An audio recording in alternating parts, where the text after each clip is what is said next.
What is going on, guys? Jack here and welcome to episode 28 of the Bristol Rovers career mode series. And in this episode we're going into our first game against Leyton Orient. And in this episode we've got a very interesting email that we do get, and that is about our youth star, our Northern Irish youth star, if I'm right in saying our Irish youth star. He looks really good. The only problem is his work rates. I did try to change his work rates.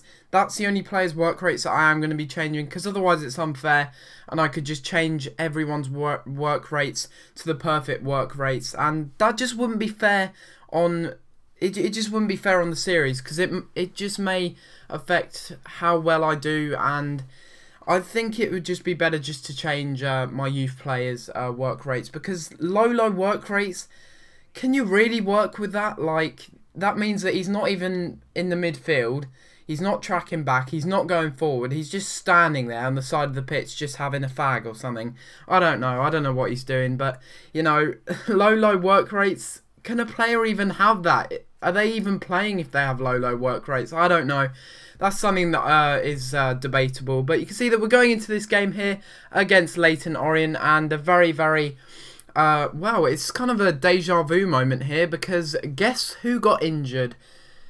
David Clarkson. Yeah, that's right, and it's a broken ankle, and he's out for 3 months. It's ridiculous. I swear there's some sort of script in this, because I'm pretty sure this time last year in this career mode, he got injured, the same injury, the same amount of time out for. I don't know. Is that a conspiracy theory? I don't know, but from this resulting corner, we do get a bit of a consolation to the fact that David Clarkson will be out for 3 months. That'll be a big blow, but that'll give some of our youth players like Doyle and our Northern Irish youth star a chance to shine.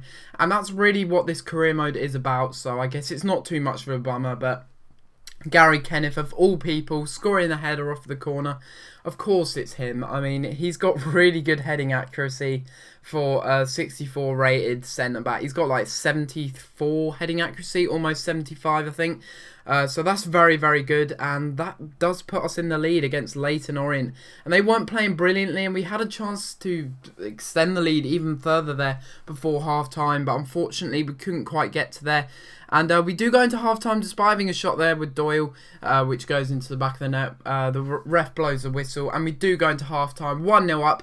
Not such a bad result, I guess you could say, and the only consolation to David Clarkson's injury is that Gary Kenneth does manage to score a header off of a corner, but it just seems so weird that David Clarkson can get injured in the same point in the season with the same injury, with the same time that he's out for. I don't know, but to be honest, I don't like him as a player anyway. I'm pretty sure he has injury prone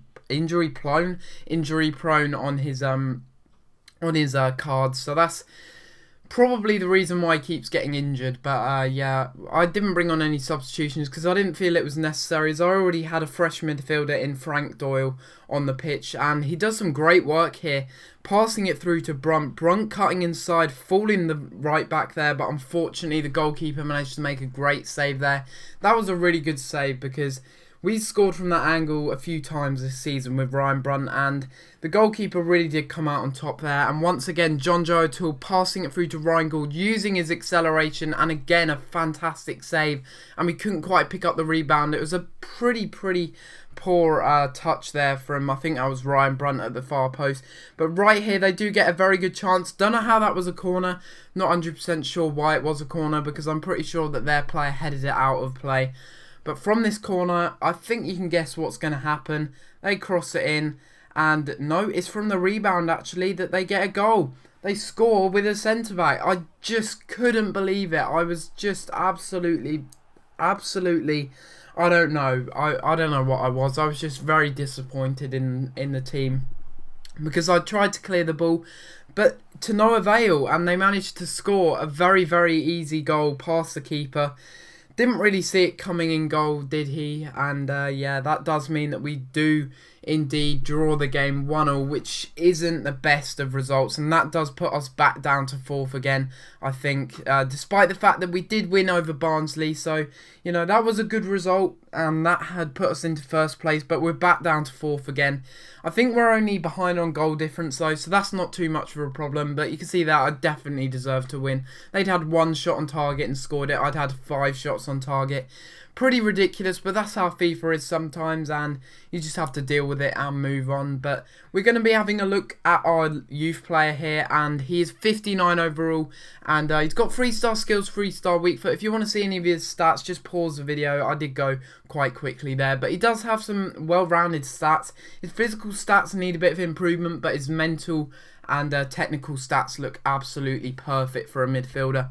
He is a cam, but I am playing him in this game against Port Vale, who are bottom of the table at left central midfielder. Hopefully he can do some good work there, and if he does, I may not even have to change his work rates, because, you know, if he's doing well in that position, despite the fact that he has low work rates, I'm going to keep him. And if I get a good offer for him, I will let him go, because that's the whole point. You've got to grow your youth players and then sell them for a lot more than they're actually worth to teams that are willing to pay overprice, or, well, yeah, for the player. But you can see here that we're currently in 4th, thanks to that draw that we had against, I can't even remember who it was against now. That's a bit bad of me, but anyway, we're going into this game. We get a good chance here very early on in the 11th minute, and my god, what a first team impression, what a debut this guy is having.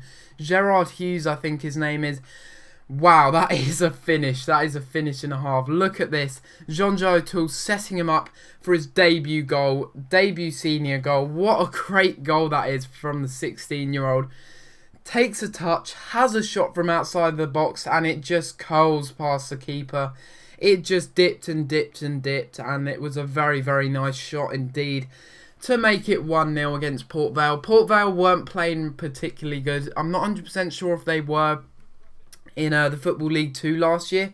I don't think they were, but if they were, then they were playing like they were in the Football League 2, to be honest. They weren't playing like they should be in the Football League 1. They were playing like relegation side, but they really should have scored that there in the 38th minute. I'm so shocked that they didn't. That should have levelled it up to 1-0, but it was a defensive mistake again with, I think that was Joe Widdowson. I was trying to pass it out from the back, and it was a stupid little mistake that was. Not my fault, because the defender made a good interception, but, you know, I guess we'll just have to deal with that. And another great save again from Lainton, a double save in fact, and a really good one at that. But we do get a free kick here because the Port Vale player does fly kick. I think that might have been Joe Widdowson in the face, so, you know, I guess that's quite funny in a way. And just before half-time, though, they get another good chance to score. Lainton coming off his line very well and making a great save once again. He was playing so good in this match, and we really didn't deserve to be 1-0 up, especially going into half-time, because we just weren't playing well. It's as simple as that. But nevertheless, we do run down the wing here, cross it in, and the stupidest goal you're ever going to see in the world right there. What a goal that is from Max Clayton. Didn't expect that one to go into the back of the net, did you? I mean, it was a silly decision for me to shoot, but it did pay off. I didn't expect it to pay off, but it did. A great cross into the middle, and Max Clayton with a strange off-balance shot, which catches the defender on the knee, I think it is, as he was going in for the slide tackle. And yeah, it was a pretty stupid goal, to be honest. The goalkeeper probably should have saved that, but he didn't really expect it. He just dived the wrong way, and, you know, 2-0 up at half-time is a very undeserved result, considering the fact that Port Vale were playing out of their skin. They were really, really doing well, and straight from kickoff here, though, just before half-time, once again, they go down the wing, cross it in, and they do get a deserved goal here just before half-time. I guess you could say that when you look at the match stats, it was quite deserved that they got that goal. Maybe they should have been in front. I'm not 100% sure, because they did have a few chances in the game, but I think we had a couple more. But they were doing well for a relegation side, that's for sure, because they are currently 24th, which isn't good for their standards.